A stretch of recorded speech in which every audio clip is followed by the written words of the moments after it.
Assalomu alaykum azizlarim. Demak, men vrach endokrinolog Istora Xajanovna. Qandli diabet, semizlik, og'zirlik, bepushtlik va ayollardagi, erkaklardagi turli o'zgarishlar haqida ma'lumot beruvchi vrach endokrinologman. Demak, bugun sizlarga aknelar haqida, ya'ni husnbuzarlarning gormonal buzilishlar bilan bog'liqligi haqida gapirib bermoqchiman.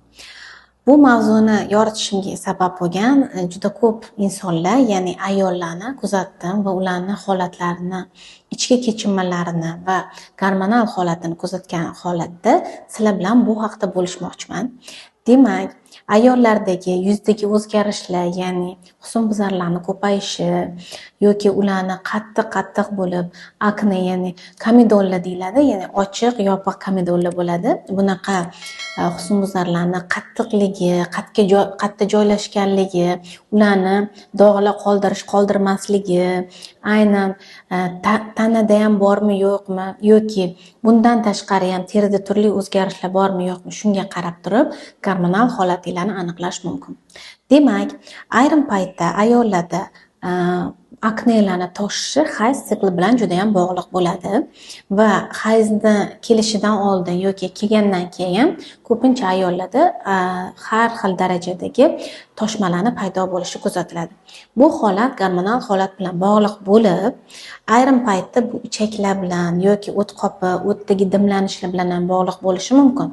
Ichaklar bilan bog'liq bo'lsa yoki o't qopi bilan bog'liq bo'lsa, ularni toshmalarni tarkibi, ya'ni toshish zonalari boshqa bir joylarda bo'ladi, ya'ni peshanalarda, yuqori sohalarda bo'lishi mumkin va ular qattiq yoki ichidan surli suyuqlik chiqmasligi mumkin. Lekin agar gormonal holatga bog'liq bo'lsa, ayollarda bu qattiq, pastki sohalarda, yuzi chekkalariga va ayniqsa sohalariga, orqalariga toshadigan bo'lsa, bu toshmalar aynan gormonal holat bilan bog'liq bo'ladi va ayollarda erkaklik xususiyatlarini oshishi va menstrual siklda buzilishlar va semizlikni kuzatilishi ham bu aynan erkaklik gormonlarini ko'payishi, aynan testosteron emas, boshqa bir gormonlarni ko'payishi hisobiga ham ayollik gormonlarini kamayishi yokida qalqonsimon bezda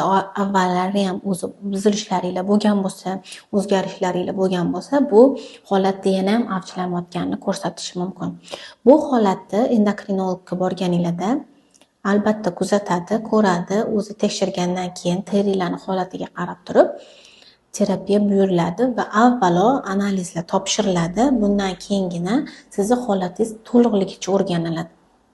Ayrim paytda oddiygina D vitamini yetishmovchiligi ham yoki sizni qalqonsimon bezdagi o'zgarishlaringlar hisobiga turli gormonlarning yetishmovchiligi ham bu holatni tez bartaraf qilishi mumkin.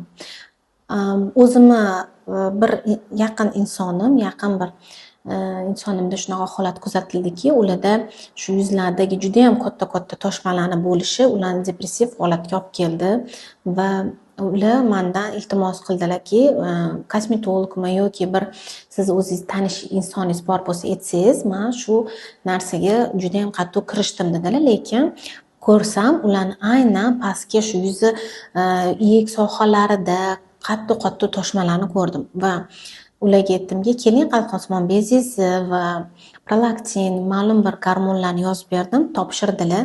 Ularda D vitamini yetishmovchiligi borligini, insulin rezistentlikni kuzatdim. Shundan keyin bunga D vitamini va kerakli terapiya qilingandan keyin bu xususiyatlar kamayganligini, toshmalarini aynan ichki qismlarida ham yuvib ketganligini ko'rdim va buni juda ham xursandchilik bilan ayta olamanki, bu holat bu ayolni o'sha depressiv holatidan ham qutqardi va bu holat menga shuni aytdiki, ko'plab ayollarda aynan kosmetologik emas, aynan gormonal holat hisobiga ham bu holat rivojlanishi mumkin. Ayniqsa o'smir bolalarda, o'smir qizlarda juda ham ko'p kuzatiladi va ular bu bilan siqishadi, har xil terapiyalarni o'zligisiga nazначать qilishadi va buni tavsiyalarni hamma insonlardan o'zligisi xohlagancha olib, ishlatib, keyin yana ham og'ir holatda kosmetologlarga endokrinologlarga kelishadi. Bu holatni bartaraf etish uchun avvalo o'smir bolalaringlar bor bo'lsa, qizlar bor bo'lsa, albatta ularning gormonal holatini kelajak uchun tekshirishinglarni maslahat beraman. Nimagaki, nafaqat husnbuzarlar, bu ichki holatni ham, gormonlarini tekis ishlashini ham buzilayotganligini, bu buzilishlar esa keyinchalik kelajakda shu insonlarni, shu farzandlarimizni ertaga homilador bo'lishini kechikishiga, o'g'il bolada bo'lsa bepushtlikka va o'g'il bolada ayniqsa o'ziga ishonchini pasayishiga, o'zidagi qobiliyatlarni pasayishiga olib kelishi, hattoki xotiralarni pasayishiga va keyinchalik bu insonlarni yetuk inson bo'lishiga to'sqinlik qilayotgan bo'lishimiz ham mumkin. Shu narsalarni oldini olish maqsadida albatta vrach endokrinologga ko'rsatinglar. Buni davolash tartibini albatta vrach sizlarga aytib o'tadi va bu ratsionni to'g'irlash bilan ham, oddiy uyquni to'g'irlash, gormonal terapiya bilan emas, oddiy vitaminoterapiya bilan ham, hattoki oddiy kerakli yetishmayotgan gormonlariga yetishmayotgan oddiy tabiiy dorilar bilan ham davolash mumkin. Buni oldini olsa, kelajak avlodga balki juda ham katta yordam berayotganligimizni balkim inshaalloh kuzatamiz. Sizlarga maslahatlarim juda ham ko'p. Menga obuna bo'linglar va shu savollaringlar bo'lsa, qoldiringlar izohlarda. Albatta sizlarga kelasi videolarimda javob berishga harakat qilaman.